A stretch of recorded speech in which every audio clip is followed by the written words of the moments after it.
Hare Krishna. Welcome everyone for ISHOPANISHAD session. Today we are discussing mantra 16. As we have seen in the 15th mantra, the devotee is praying to remove the Brahman effulgence so that one can see the beautiful form of the Lord. So this is the extension of the same prayer.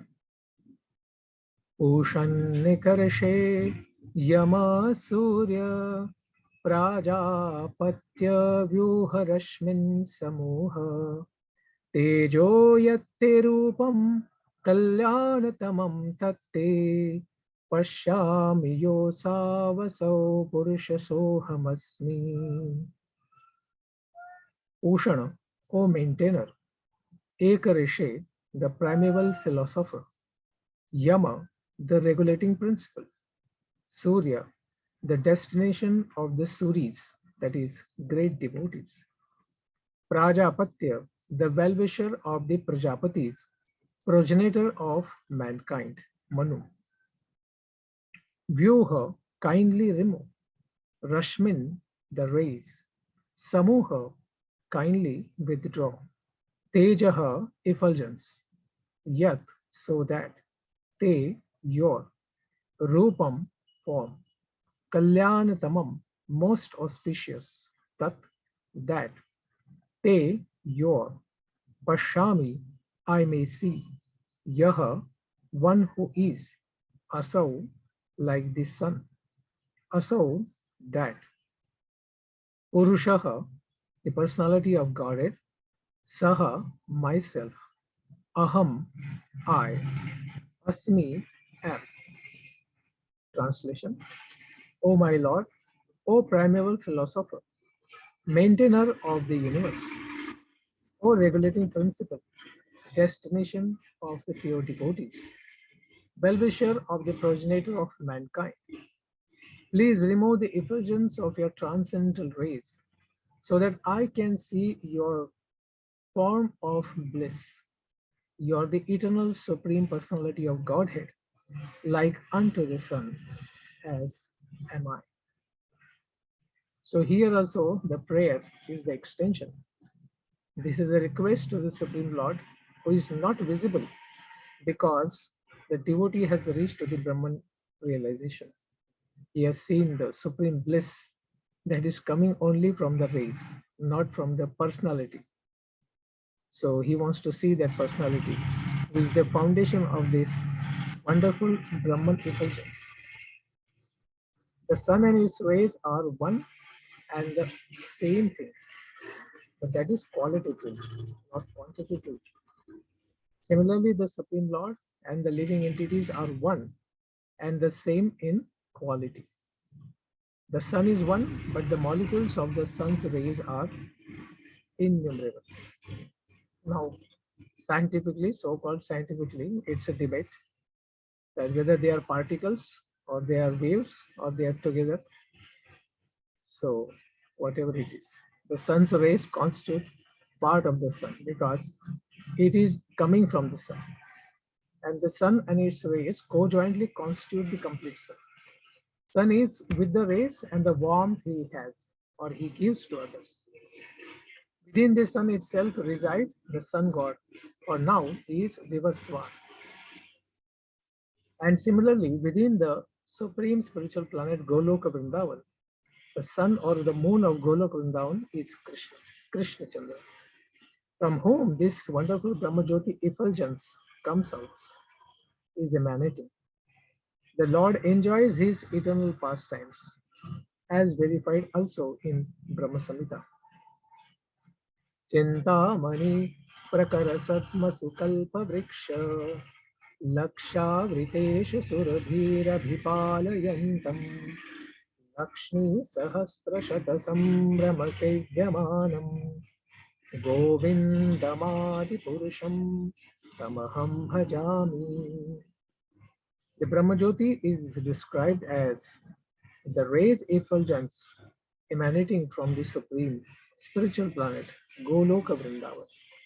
Just as the sun's rays emanate from the sun globe, until one surpasses the glare of the Brahmajyoti, one cannot receive the information of the land of the Supreme Lord. The impersonalist philosophers, blinded as they are by the dazzling Brahmajyoti, can realize neither the factual abode of the Lord nor his transcendental form, limited by their poor fund of knowledge. Such impersonalist thinkers cannot understand the all blissful transcendental form of Lord Krishna, that is the personal form, because they are only attached to the impersonal aspect of the Supreme Lord. So, in this prayer, Sri ISHOPANISHAD, the petition to the Lord is done. Please remove the effulgent rays of the Brahmajyoti so that the pure devotee can see the wonderful form of the Lord. So, if somebody realizes this impersonal Brahmajyoti, then one realizes only the partial auspiciousness that is coming from the Supreme Lord. But by realizing the Paramatma feature, the all-pervading feature of the Supreme, one experiences a greater degree of auspiciousness or enlightenment. But factually, by meeting the personality of Godhead, Bhagavan, face to face, the devotee experiences the most auspicious feature of the Supreme Lord. So maximum Shubha can be attained by seeing the form of the Lord as the personality of Godhead. Since he is addressed as the primal philosopher and maintainer and well-wisher of the universe, these are the different names used for the Supreme Lord. That's why the Supreme Truth cannot be impersonal. And this is the verdict of Sri Shokesha. The word here, Pushan, is maintainer, especially is very, very significant. Why? Because if the Lord is maintaining all the living beings, he is the person, because his devotees are worshipping the person only. After surpassing this impersonal Brahmajyoti rays and seeing the supreme aspect of the Supreme Lord as a person and his most auspicious eternal form, the devotee realizes the absolute truth in full. This is a wonderful reference given by Srila Jiva Goswami in his Bhagavad Sandarbha. The complete concept of the absolute truth is realized in the personality of Godhead, Bhagavan, because he is almighty, all powerful, all merciful, and he possesses all transcendental potencies in full. The full potency of the absolute truth is not realized in the Brahmajyoti. Therefore, Brahman realization is only partial realization of the personality of Godhead. O learned sages, the first syllable of the word Bhagavan, Bha means it has two meanings. The first one is one who fully maintains, Bharta, and the second one is guardian, Palaka. The second syllable Ga means to guide, to lead, or to create. Guide, leader, or creator. And the syllable Vana indicates that every living being lives in the Supreme Lord and that he also lives in everything. In other words, the transcendental sound Bhagavan represents infinite knowledge, potency, energy, opulence, strength, and influence, all without a tinge of material inequity. The Lord fully maintains his unalloyed devotees, and he guides them progressively on the path towards devotional perfection. As the leader of his devotees, he ultimately awards the desired results of devotional service by giving himself to them. But that is only for pure devotees. The devotees of the Lord see the Lord eye to eye, face to face, only by his causeless mercy, as it was shown to Narada boy, to Dhruva, and other devotees. Thus, the Lord helps his devotees reach this supermost spiritual planet, Goloka Vrindavan. Being the creator, he can bestow all necessary qualifications upon his devotees so that they can ultimately reach to him. The Lord is the cause of all causes.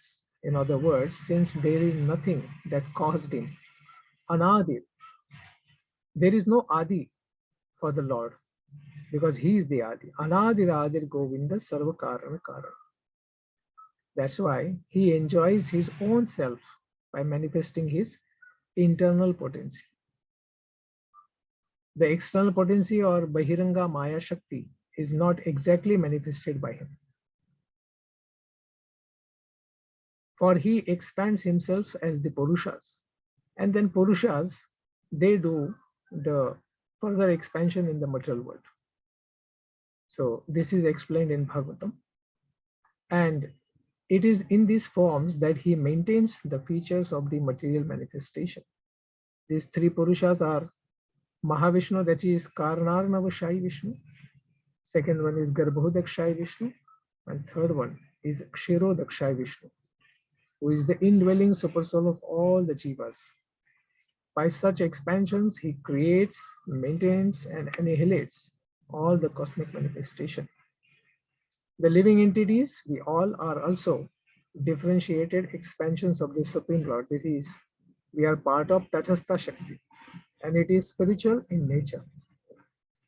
And because the Supreme Lord has a desire to enjoy, so for enjoyment, he has created the jivas. So the jivas also, because they are coming from the Supreme Lord, they also have desire. But when it reflects in the material world, they want to lord it over the material nature and imitate the Supreme Lord. Because Lord is the enjoyer of all the energies. So Jiva wants to imitate that position. So he also comes in this world and tries to lord it over the material nature. And that he cannot do because he is not the Supreme Lord. So he is frustrated. But when he surrenders to the Supreme Lord, he can realize his fullness. But for that, first he has to penetrate through the impersonal aspect of the Supreme Lord. Then he can see the wonderful form of the Supreme Lord. So as jivas, they are stirring this entire world.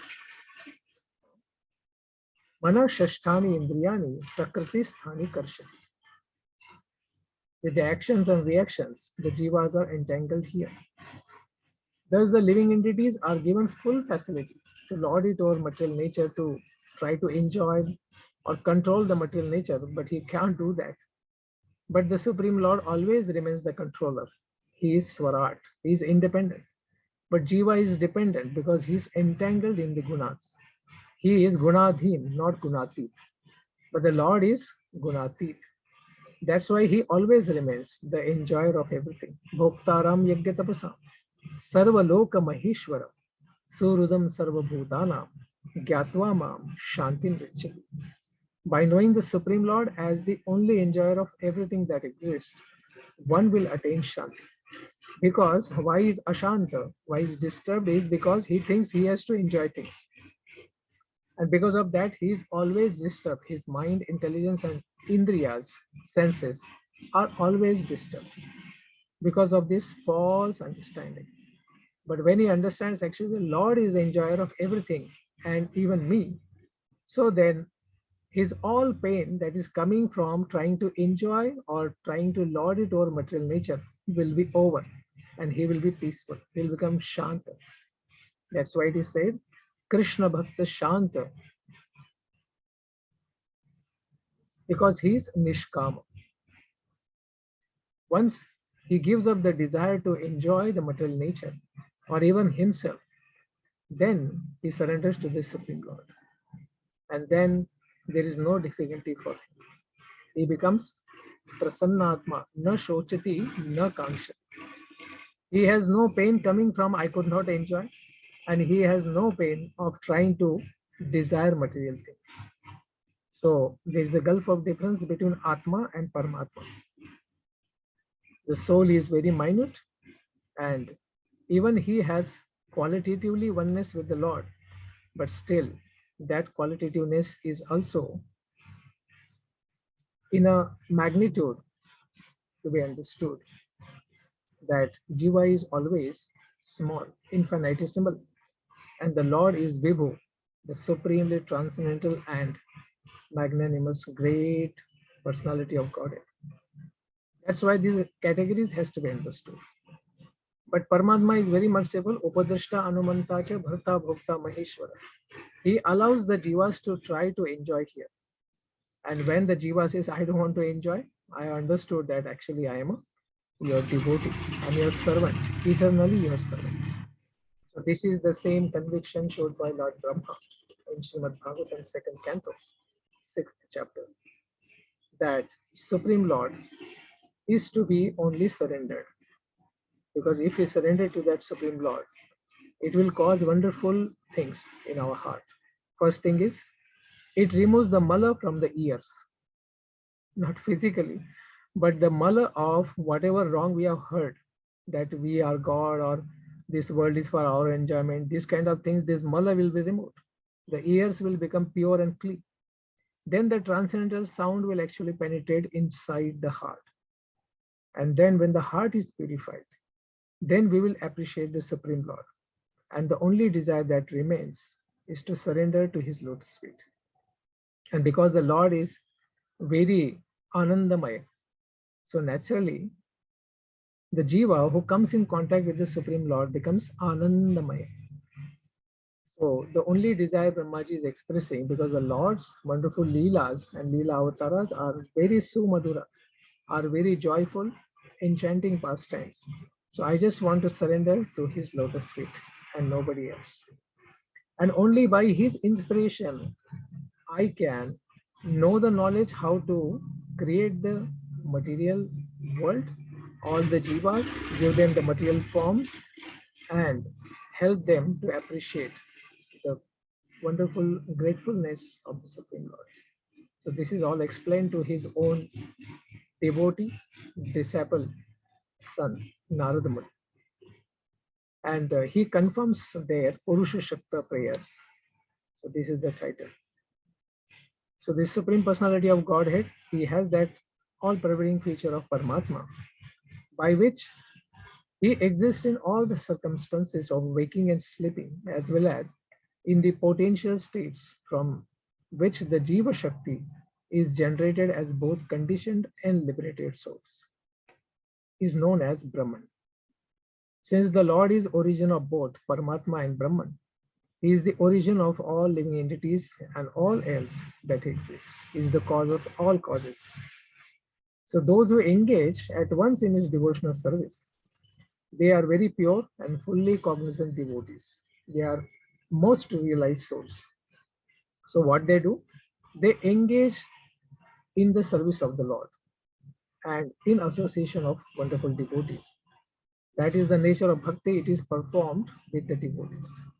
They come together, chant and dance and glorify the Supreme Lord.